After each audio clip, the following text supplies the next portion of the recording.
Picture this. A retired mail carrier, 68 years old, spends his mornings tending tomatoes in the community garden. Months ago, he swapped his old donut habit for a bowl of oatmeal and felt proud of it. Then, at his checkup, his doctor says 6 words that stop him cold. Your numbers went up, not down. The problem wasn't the oatmeal, it was what he poured over it, every single morning, without a second thought. In the next 20 minutes, I'll show you exactly why and which milk might actually help. You know the feeling. You stand in the dairy aisle and just stare. Oat, almond, soy, lactose-free, plain, vanilla, unsweetened. A dozen cartons, all promising to be the healthy one. You pick one. You feel good about it. Then 3 months later, your fasting number hasn't moved, and you don't understand why. Let's say something clearly before we go any further. It's completely reasonable to feel confused about this. Most people over 60 do. The labels contradict each other. The advice online contradicts itself. Nobody ever handed you a manual for something you've been drinking your whole life. Frank's story, the retired mail carrier from a moment ago, is a composite. It's not one specific person. It's a pattern that shows up again and again in research on diet and blood sugar. He wasn't lazy, and he wasn't careless. He simply never learned that liquid can move through the body differently than solid food, and that a carton with a health halo printed all over it can still carry more sugar and starch than dessert. That's not a scare tactic, it's just how digestion works. Liquids go down fast. They skip much of the chewing and breakdown that slows solid food, which means the sugar or starch inside them can hit your bloodstream quicker with less resistance from your appetite. Add that to a bowl of cereal, and a healthy breakfast can create a bigger blood sugar swing than a plate of eggs and bacon ever would. I'm Dr. Aliza Wright. On this channel, I review published research on senior health, the kind buried in medical journals most people never see, and I translate it into plain, everyday language. I want to be upfront with you. I'm not your treating doctor, and I don't see patients one-on-one. What I do is the homework a 15-minute appointment never has time for. Before we go further, do me a favor. Drop 2 things in the comments below: your age and the state you're watching from. I read every comment on this channel, and honestly, it changes how I plan these videos. It takes about 5 seconds. Go ahead, I'll wait right here. Now, here's where it gets interesting, because not every milk on that shelf plays by the same rules. Some of them quietly work against you. One might actually work for you. And figuring out which is exactly what the next few minutes are for. Let's go through these one at a time. Starting with the one that fools the most people, oat milk. It sounds wholesome. It sounds like something a nutritionist would nod approvingly at. Oats mean fiber, right? Fiber means steady blood sugar, right? Not exactly. Oat milk is made by blending oats with water and straining out most of the solids, which means a lot of that fiber never makes it into your glass. What's often left behind is a drink that can carry more carbohydrate per cup than plain dairy milk, and some flavored versions add sugar directly on top of that. The American Diabetes Association's nutrition guidance is blunt about this.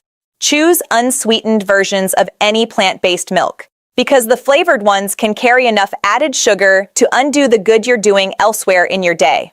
Rice milk is next, and in some ways, it's worse. It tends to run higher in carbohydrate and lower in protein than almost anything else on the shelf. Think about what actually slows a blood sugar rise. Protein helps. Fiber helps. A reasonable amount of healthy fat helps. A drink that's mostly easy carbohydrate with very little protein backup is not doing your pancreas any favors, no matter how light it looks in the glass. Almond milk is a little more complicated. Unsweetened almond milk is often genuinely low in sugar and carbohydrate, and that part is true, but it's also very low in protein, sometimes less than a gram per cup. That means it won't spike your blood sugar much, but it also won't keep you full. And an hour later, when you're reaching for crackers because breakfast didn't hold you, that's a real cost too, even if your glucose meter never shows it directly. Then there's the flavored stuff. The vanilla, the chocolate, the barista blend that tastes almost like dessert. This is where front-of-carton marketing becomes, honestly, a little dishonest. People see the word almond or oat and stop reading. They never flip the carton over to check the actual sugar line. The American Heart Association has made this same point for years. Added sugar is added sugar, no matter how earthy or clean the packaging looks. And it isn't only a morning problem. Think about the nighttime version of this same mistake. A warm cup of cocoa made with sweetened chocolate milk, poured because it feels comforting and harmless before bed. It rarely gets counted the way a slice of cake would. But the carbohydrate and added sugar can be nearly identical. If your evening numbers run higher than you'd expect, that quiet, cozy habit is worth a second look before you blame anything else. Now let's talk about plain dairy milk, because some people swing too far the other way and start fearing it unnecessarily. Regular milk does contain sugar, but it's lactose, the sugar that occurs naturally in milk, not sugar poured in during processing. That distinction matters. A cup of milk also brings real protein along with it, which is part of why it behaves differently in your body than a glass of soda. But balance doesn't mean unlimited, and people who stop watching portions just because a drink feels traditional often end up surprised by their own numbers anyway. Here's a trap that catches even careful people: lactose-free milk. A lot of folks assume lactose-free means sugar-free. It doesn't. The lactose gets broken down into simpler sugars, not removed, and it can still affect blood sugar the same way. Sometimes it even tastes sweeter, precisely because of that breakdown. Lactose-free milk can be genuinely helpful if dairy upsets your stomach. It is not a diabetes loophole. So where does that leave unsweetened soy milk? Closer to dairy than almost any other plant-based option, mainly because of protein. A cup of unsweetened soy milk typically carries protein numbers much closer to cow's milk than oat, rice, or almond milk ever get near.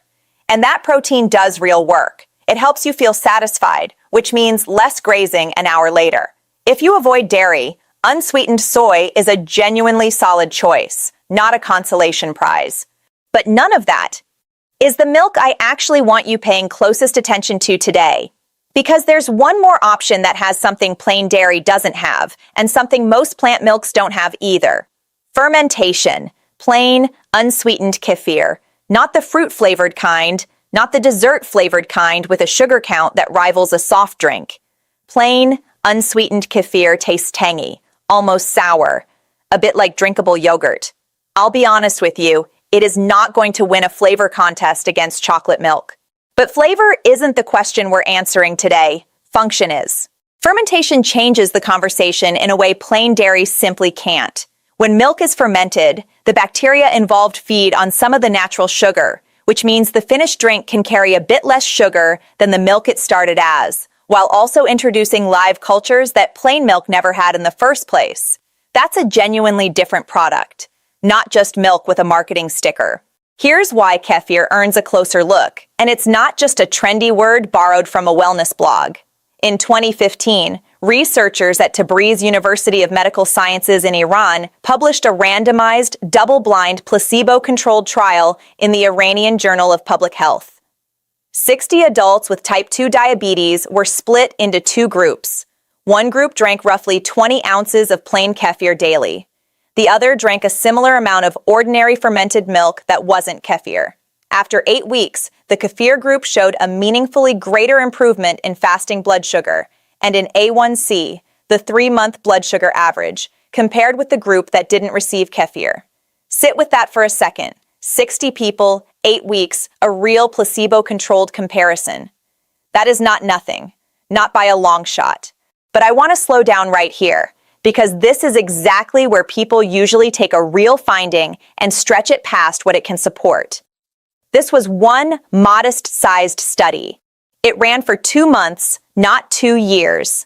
Later, reviews pooling data from multiple smaller trials on probiotic and fermented dairy drinks have found similarly modest, but consistent, improvements in fasting blood sugar across studies, which is reassuring. But it is still not proof that kefir alone reverses anything. If someone tells you one drink cures type 2 diabetes, they are not being honest with you, no matter how confident they sound on camera. What the research actually supports is more modest and more useful. Plain, unsweetened kefir may help support better blood sugar numbers as part of a smarter overall pattern. That's a fair sentence. It's also a far more honest one than anything you'll find on a flashy thumbnail. Now, what I'm about to tell you next, most people never hear from either camp, the plant milk enthusiasts or the dairy traditionalists. So what do you actually do with all of this? Let's make it concrete. Here are 5 steps, and I'll tell you now, step 3 is the one that surprises most people, and step 1 is the one almost nobody actually does. Step 1. Turn the carton around. Before anything else, ignore the front of the package completely. The pictures, the words natural, plant-based, wholesome. None of that is regulated the way you'd hope it is. Flip it over and read 2 numbers, total carbohydrate per serving and added sugars per serving. That single habit, done consistently, will tell you more than any health claim printed on the front ever could. Step 2. Prioritize protein per serving, not just low sugar. This is where people get it wrong constantly. A drink can be technically low in sugar and still leave you hungry within the hour because it has almost no protein to slow things down. Unsweetened soy milk, dairy milk, and kefir all tend to outperform almond, rice, and most oat milks here. As a general target, look for at least 7 to 8 grams of protein per serving when you can find it. Step 3. And here's the one that surprises people. Consider working plain, unsweetened kefir into your routine gradually. Not a full 20-ounce glass on day 1. Start small, maybe 4 to 6 ounces, alongside a meal rather than on its own. Some people notice mild bloating when they first introduce fermented foods that usually settles within a week or 2 as the gut adjusts. If it doesn't settle, or if you have a compromised immune system, that's a conversation for your own doctor, not a video. But here's where most people get it wrong, even after they've made a good choice. Step 4. Pair your milk with the meal. Don't let it rescue a bad one. Pouring a healthier milk over sugar-coated cereal doesn't cancel out the cereal. Context matters more than any single ingredient. A modest serving of kefir or unsweetened soy alongside eggs or a protein-rich breakfast does far more for your blood sugar than the same milk poured over something that was already working against you. There's also a timing piece most people never think about. A better milk poured at the wrong moment can still create a bigger rise than you'd expect. If you drink a large glass of even a genuinely good milk alongside a high carbohydrate meal, the 2 carbohydrate sources stack on top of each other. Spreading milk out, a smaller serving at breakfast, a smaller serving with a snack, rather than 1 large glass at once, tends to be gentler on the numbers. Though this is exactly the kind of thing worth testing with your own meter rather than taking my word for it. Step 5, and this is the one worth writing down. Track your own response. If you use a glucose meter or a continuous monitor, that's the real answer key here. Not a video, not a headline, not even this one. Everyone's body responds a little differently. Watch how you feel 2 hours after a change. Watch your numbers. And loop your own doctor in on anything you're adjusting, especially if you take insulin or any medication that can lower blood sugar significantly. If you've got a spouse, a sibling, or a friend managing type 2 diabetes, this next 60 seconds is worth sending their way right now. Go ahead, send them the video. I'll still be here when you get back. Let me tell you about Carol. 65 years old, retired dental hygienist, plays pickleball 3 mornings a week with the same group of women she's known for a decade. This is a composite too, not one specific person, but a pattern researchers see reflected often in studies on habit change.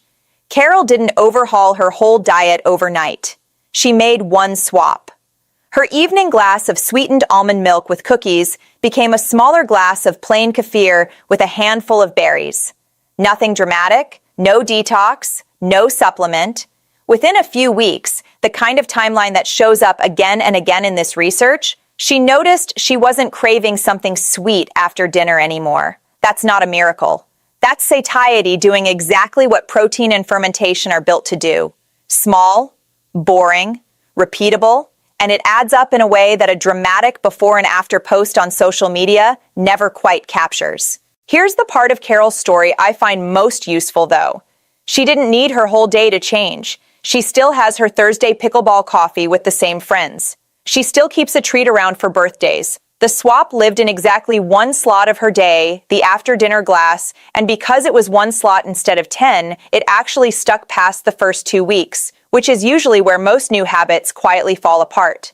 Here's the part almost nobody says out loud. The biggest driver of type 2 diabetes remission isn't any single food. It's sustained weight loss, particularly for people who are earlier in the disease course and still have working insulin-producing cells.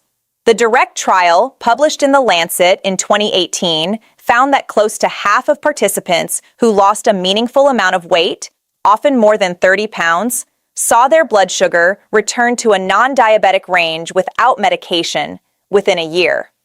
Not cured. In remission, which means it can return if the habits that got them there don't stick around too. That's why I don't want you hunting for one superfood and ignoring everything else around it. The milk matters. It genuinely does. But it matters most when it's woven into a pattern that also includes movement, sleep, and a doctor who knows exactly what you're doing. Now let me answer the question I know some of you are already thinking. Doctor, isn't kefir just another trendy wellness fad, the kind that comes and goes every few years? That's a fair question, and here's the honest answer. Some of it is trendy marketing, absolutely. The flavored, dessert-style versions with a sugar count higher than soda prove that much. But the underlying research on fermented dairy and blood sugar isn't new hype. It's been building for over a decade, published in peer-reviewed journals, not printed on the side of a yogurt cup. Let me name the sources plainly, because you deserve to know exactly where this comes from. The Iranian Journal of Public Health published the randomized controlled trial on kefir and glycemic control back in 2015. The Lancet published the direct weight loss and remission trial in 2018. The American Diabetes Association and the American Heart Association both published standing nutrition guidance recommending unsweetened dairy and plant milk choices for people managing blood sugar. None of that is a secret. All of it is public, and all of it is checkable. I also want to be honest about the limits, because the most dangerous health advice usually starts as a true statement that gets stretched too far. This is one modest-sized trial on kefir specifically, not dozens of them. It measured 8 weeks, not 8 years. It doesn't tell us what happens alongside a heart condition, a kidney condition, or a specific medication interaction, because that isn't what the study measured. There's a second question worth answering too. Doctor, kefir has sodium and dairy in it. Isn't that a problem if I also watch my blood pressure or my kidneys? It can be for some people, which is exactly why this isn't a one-size-fits-all recommendation. Plain kefir generally has a similar sodium and dairy profile to regular milk or yogurt. But if you're managing kidney disease, a dairy allergy, or a sodium-restricted diet for blood pressure, that's precisely the kind of detail your own doctor or a registered dietitian needs to weigh in on before you start. Not a general video meant for a broad audience. Which brings us to the red flags, the moments where a video like this stops being enough, and a call to your own doctor becomes necessary today, not next week. If you notice sudden, unexplained weight loss you didn't intend, if your readings are swinging wildly, especially very low readings alongside dizziness, confusion, or shakiness, if you develop a wound that isn't healing, especially on your feet, if you experience severe abdominal pain, vomiting, or unusual shortness of breath, or if you're on insulin and considering any real change to your diet, that conversation belongs with your prescriber first, not after the fact. These situations sit outside what any video, mine included, was ever built to handle. They need a real person looking at your real numbers. This next part is the one I hesitated to include because it's the least exciting and the most important. None of what we've covered today replaces your medication plan. Better food choices can lower readings, they can support weight loss. They cannot, on their own, tell you it's safe to stop or reduce a prescription. That decision belongs to you and your doctor, together with real numbers in front of you, not a video timestamp. Let's run through this quickly because you've earned a clean summary. Liquids move through the body fast, and the wrong milk can create a bigger blood sugar rise than you'd expect. Oat, rice, and flavored plant milks often carry more sugar and less protein than their packaging suggests. Unsweetened soy milk and plain dairy remain solid, protein-forward choices.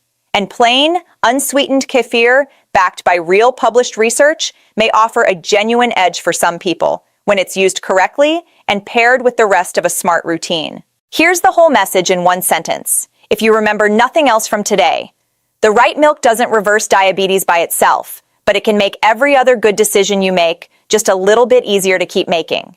That's really the whole philosophy behind this channel. Not chasing the one dramatic fix, but stacking small, checkable, honest choices until the numbers start moving on their own. If this helped you see your own kitchen a little differently, go ahead and subscribe. I put out a new deep dive like this every week. Next week, I'm walking through a mistake almost every senior makes with breakfast timing, one that has nothing to do with what you eat and everything to do with when. And in the comments, tell me this, which milk surprised you most today? There's actually one more thing I haven't told you yet. The reason timing matters as much as it does comes down to something called the dawn phenomenon, and that's exactly what we're covering next week. If you've made it this far, you're exactly the kind of viewer who reads the label instead of the front of the box, and that habit alone will serve you well long after this video ends. Take good care of yourselves. I'll see you next week.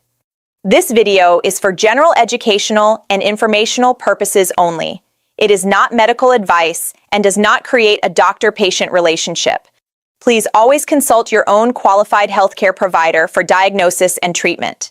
Illustrative scenarios in this video are composites. All identifying details have been changed to protect privacy. Any resemblance to a specific individual is unintentional. Portions of this video use AI-assisted voiceover and visuals.